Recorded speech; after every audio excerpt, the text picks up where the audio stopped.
Batisi TV, Lawan Rashipi Daka Frank Yamaha, the Maxi Sports Scooter Arox 155. Congress's commitment to Meghalaya, empowering the women of Meghalaya. 3,000 rupees every month to every single BPL mother in Meghalaya. 5 commitments na kaseng Congress na Bynta ka 5-star Meghalaya. Kaseng Congress hakakat sautrik rumpang arajar arpulai. Kala Mudui hau Chief Electoral Officer kajala uba FR kakangor persya ya ka Chairperson joka Meghalaya State Commission for Women kakong Pidalia toy halor kajingkeno balai Ïashim Bynta hak election rally bala pelong da ukertong kaseng National People's Party ka Jowai constituency uba Wailat Miki Shilla hakasgi bola lit bantep kerteng na ka Bynta banyakun yak election. Ya kini kajing Mudui la soy daki kendai ngut kinong yalam jong kaseng Congress bat nalor kata la phak kopi ru ya kini kajing Mudui Shah ka Election Commission of India. Kajing Mudui jong kaseng Congress persya ya kakong Pidalia toy kalong halo ka nongrim bakadang de ka Shakri Sarkar hapok ka section arpuway jong ka India Penal Code 6000 praspa handru pho hadin balathung ya kakung ba Chairperson jong ka Meghalaya State Commission for Women da ka Sarkar jilla ha unok pra 8000 arpuway. Kaseng Congress kalaong bakani kajing Ïashim Bynta jong kakong Pidalia toy hakani karali kalapin ken ya ka Model Code of Conduct bat kumjuru ya ka Representation of People's Act 6000 khandai spa san phuwei. Hakabayadai bakani kaseng Congress kaladawa badai ban wengno mardor ya kakong Pidalia toy nakashuki halor kajing pen ken ya kini ki kendon an bat ban pendam no nakajing thap kerteng jong uba Wailat Miki Shilla kum ukertong jong ka NPP na Jowai constituency. Nakaliang jong Chief Electoral Officer tang shuyop diang yakini kajing ujor ulapha da ka show cause notice shaka kong Pidalia toy bakan ai jubab halor kani kajing Shah Mudui hapo arsngi babalai amla men pinshitam persya yaka halor kajing ben ken yaka Meghalaya Services Conduct Rules arhajar khakhandai.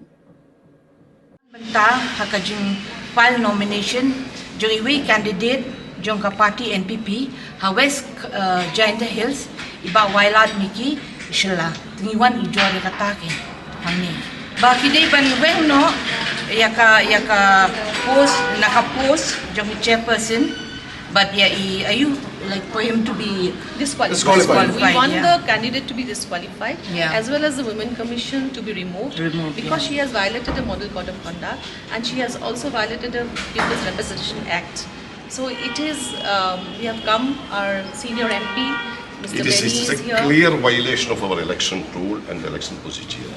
So it is not only the chairperson, the candidate is also more responsible for that.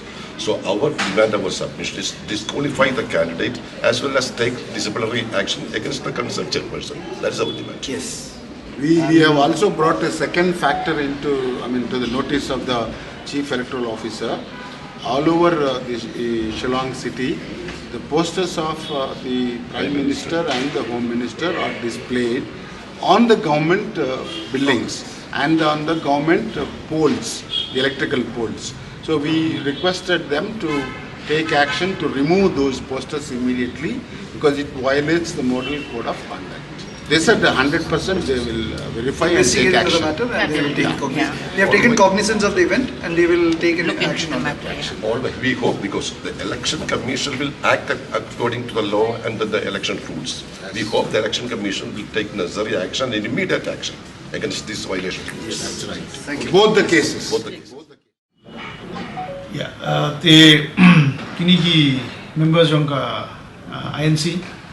Iwan mentan naga national level manwan indo alor alai di kipang kawai kadai ka complaint apa Jayanti Hills West Jayanti Hills ki ye ujor ba I don't even remember the Women's Commission di snok tilang but official candidate jong ka West Jayanti Hills district the ki ujor haka on the basis ba since it part of the Women's Commission, the imday by in Iran Tilang but kanika wrong by in Penpao by Iran Tilang but no official candidate.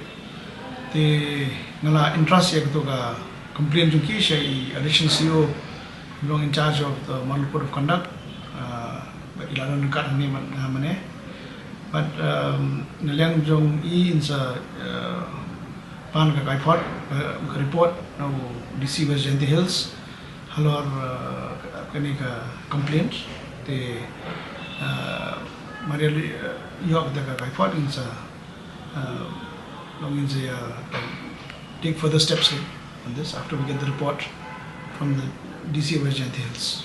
The RP Act, the RP rules, the Kaban Kong at the Kadam Kam we report, but I try show cause notices to Kinamia that in because community case the Mukaran process bang ihap yoru ya ka jubab lagi bagi complain against then have your report to DC to DEO district election officer जो report ru have your ya ka jung shine again jung iro ye te basha complain te kita gini ki procedure bang follow mata te halor kita ki procedure bagi bangin la pindah ki procedure tingin sa in sepet in se basha punya tapung rules ke masuk election commission berhak kita ini ya rules kemudian ye la benda shimet ma kare yang biaya proses yang biaya prosedur.